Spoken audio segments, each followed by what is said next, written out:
What if it's not sound that drowns you, but the silence you've never learned to hear? Far from any road with signs, beyond the last tree that still remembers shade, a woman arrived carrying a bowl, a mirror, and a silence thick as dusk. No one asked her name. They called her Veranda because she always sat facing the horizon as if waiting for something that had already arrived, but hadn't yet spoken. Her house was not made of walls, it was made of stillness. She would draw spirals in the dust, pour water into the bowl, and wait. Sometimes the wind responded. Sometimes the birds left feathers at her feet. But most days, only silence came. And yet, she stayed. One evening, a child approached. Said nothing. Just sat beside her, mirroring her quiet. Hours passed like smoke. When the child finally rose, she left behind a single tear on the mirror's surface. Veranda didn't wipe it. She tilted the glass toward the sky, and in the tear's path saw a thread of light. Because sometimes healing doesn't begin with relief. It begins when a silence stays long enough to recognize your name. Not every silence is emptiness. Some are altars waiting to be noticed. Veranda's spiral grew with each visit, not in size, but in depth. She traced it slowly every morning, whispering nothing. And yet, the ground remembered her hands. The mirror remained clouded from the tear. The bowl held water like it held breath, barely, but enough. One day a young man came, sat down, said, "I don't know why I'm here." Veranda didn't answer, just passed him the bowl. He held it, looked inside, saw nothing. Then slowly, his shoulders fell, his chest softened. The kind of softness that only comes when something unspoken is finally allowed to exist. By nightfall, the boy left a stone beside the mirror. Not polished, just a stone. Veranda placed it next to the tear. Nothing was said, but everything was understood.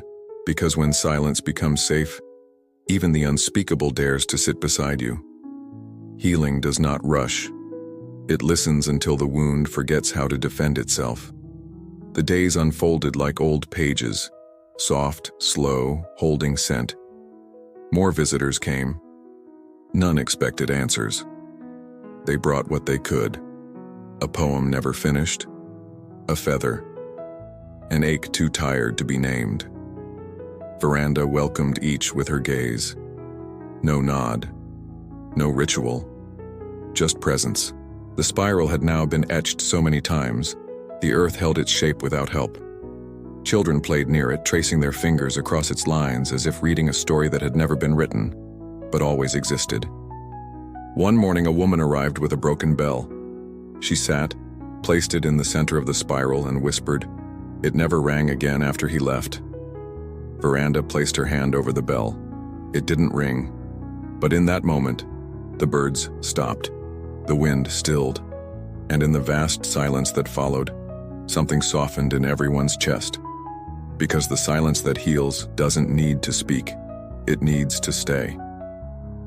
Some silences don't quiet the world, they awaken it. It was during a moonless night that Veranda placed the mirror face down, not to hide it, but to rest it. The tear had dried, but its trace remained like a riverbed without water. Around the bowl, offerings now formed a circle. Seeds, notes, cracked shells. None explained. All belonged. She lit no fire. Yet warmth spread through the spiral each time someone entered it. People no longer came to ask or understand. They came to sit, to breathe, to remember how to listen without expecting reply. One morning, the child returned, the one who'd left the tear. Older now. She carried a small box and placed it near the bowl. "It has no key," she said.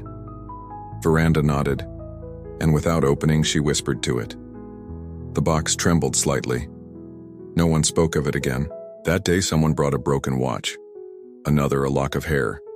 Every fragment became a note in the silent hymn that the spiral sang. Because the silence that heals does not erase, it enfolds. Silence, when witnessed, becomes memory's most tender refuge. On the 5th day of rain, the bowl overflowed. No one touched it. The water reflected not the sky, but the faces of those who had once cried near it. Veranda stood at the spiral's center and finally spoke. One word. Still. And then, no more. That word echoed for days. Not aloud. Inside. As if every person who'd sat near her carried it like a soft thread through the ribs. Some began tracing spirals at home. Others left bowls at their doorsteps. None copied. All remembered. One woman wrote a letter and placed it under a stone. Another carved a spiral into a tree. Not as mark, but as promise. Veranda no longer needed to lead. The silence had already taught what presence could not explain. And in that presence, old wounds stopped bleeding. Not because they healed, but because they were no longer alone. Because what silence truly offers is not solution, but companionship. The soul only rests where it's not pushed to be something else. Over time, others gathered on the porch. A man who never cried. A girl whose eyes avoided every face. A mute child who drew stars on the floor. There were no invitations, no vows. Just space. And in that space, a rare permission to not have to explain. The woman tended the spiral. Each dawn she wiped the wood with fresh leaves. She brought water for the bowl, laid flowers that dried slowly, as if wanting to stay a little longer before leaving. Veranda never returned, but her absence was full, like an echo that lingers after the sound. One day the silent child gave the woman a lump of clay. Inside it, a shirt button, a baby tooth, a blue petal. The woman understood.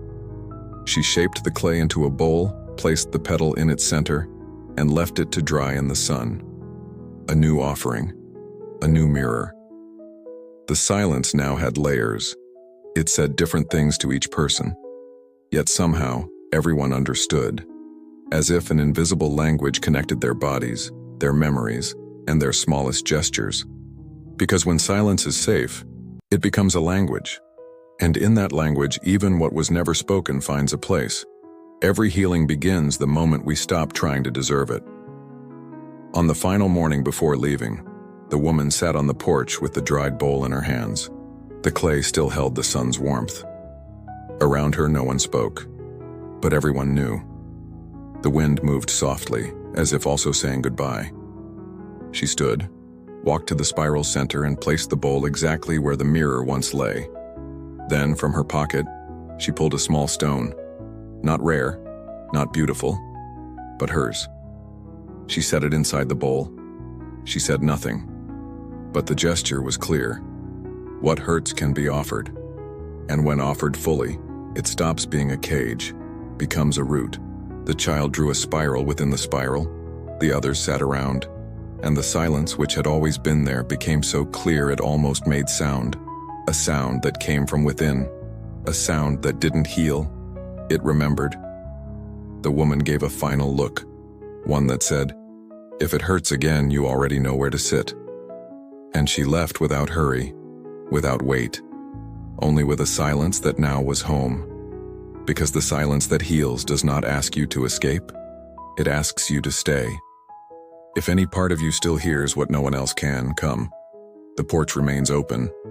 The hidden path continues.